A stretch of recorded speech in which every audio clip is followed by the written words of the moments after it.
محرم میں رسول اکرم صلی اللہ علیہ وسلم نے روزہ رکھنے کی تاکید فرمائی ہے۔ ایک حدیث تو ایسے ہے کہ جس میں محرم کے خاص دن کا ذکر نہیں ہے۔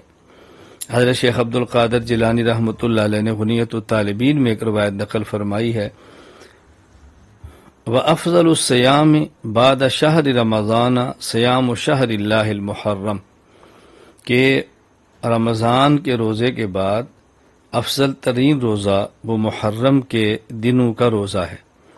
اور حضرت عبداللہ بن عباس رضی اللہ تعالیٰ عنہما فرماتے ہیں کہ رسول اکرم صلی اللہ علیہ وسلم نے ارشاد فرمایا، من صام یوم من المحرم فلہ بکل یوم 30 یوما۔ یہ روایت غنیۃ الطالبین میں موجود ہے۔ جو میں نے حدیث کا پہلا حصہ حدیث پہلے تلاوت کی، یہ صحیح مسلم باب فضل صوم المحرم کے اندر ہے۔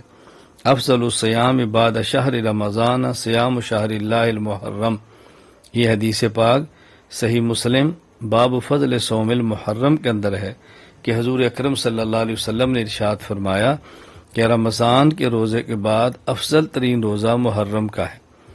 اور دوسری حدیث غنیۃ الطالبین میں شیخ عبد القادر جیلانی رحمہ اللہ نقل فرمائی ہے۔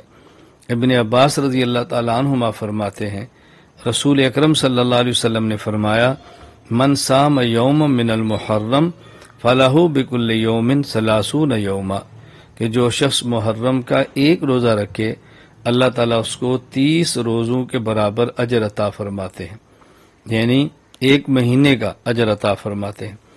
اور خاص 10 محرم کا روزہ، اس کی رسول اکرم صلی اللہ علیہ وسلم نے فضیلت الگ ارشاد فرمائی ہے۔ نبی کریم صلی اللہ علیہ وسلم نے ارشاد فرمایا، سوموا یوم عاشوراء وخالفوا فیہ الیہود سوموا قبلہ یوما او بعدہ یوما، مسند احمد میں روایت ہے کہ تم 10 محرم کا روزہ رکھا کرو، لیکن 10 محرم کے روزے میں بھی یہود کی مخالفت کرو۔ یہود 10 محرم کا روزہ ہی رکھتے، تو اللہ کے نبی نے فرمایا تم 9 اور 10 کا رکھ لو یا 10 اور 11 کا رکھ لو، ایک دن پہلے ملا لو یا ایک دن بعد بھی ملا لو۔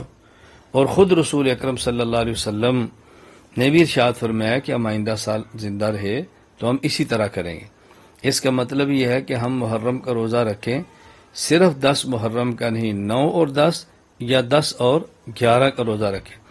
تو محرم میں ایک عبادت اور ایک عمل وہ 10 اور 11 یا 9 اور 10 محرم کا روزہ ہے، جس میں آسانی ہو اس کو اختیار کر لیا جائے۔ یہاں جو سمجھنے والی باتیں ہیں وہ 2 ہیں۔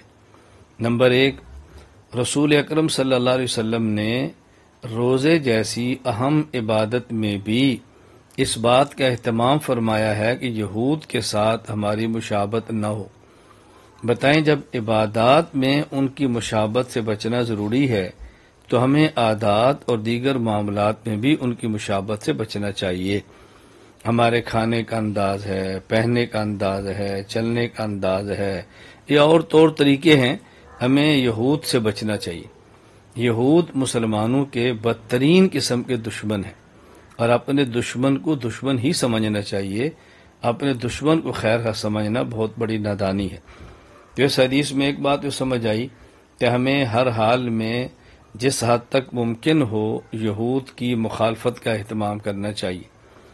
دوسری بات کیا سمجھ آئی، مزید میں بات اس پہ آگے کروں گا کہ ہماری اگر 9، 10 یا 10 محرم کو روزے کی عبادت ہے، ہم اپنی عبادت کرتے ہیں تو سحری اپنے پیسے سے کرتے ہیں، افطاری اپنے پیسوں سے کرتے ہیں۔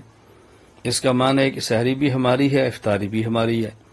تو جو لوگ 10 محرم کو عبادت سبیل سمجھتے ہیں، تو اگر ان کے ہاں عبادت ہے بھی تو پھر وہ اہل و سنت اور دیگر حضرات سے بھی کیوں مانگتے ہیں کہ جی دودھ دو، ہمیں شربت دو، چینی دو، کیوں بھائی سبیل لگانی ہے؟ ہم اپنی عبادات اپنے پیسوں سے کرتے ہیں۔ اگر کوئی بندہ اس کو عبادت سمجھتا ہے تو اپنے پیسوں سے کرے، مانگنے کی ضرورت کیا، اپنی عبادات اپنے مال سے ہونی چاہیے۔ ایک تو خیر میں نے عرض یہ کیا ہے کہ 10 محرم اور 11 یا 9 محرم اور 10 2 دن کے روزے، اس کا اہتمام کرنا چاہیے۔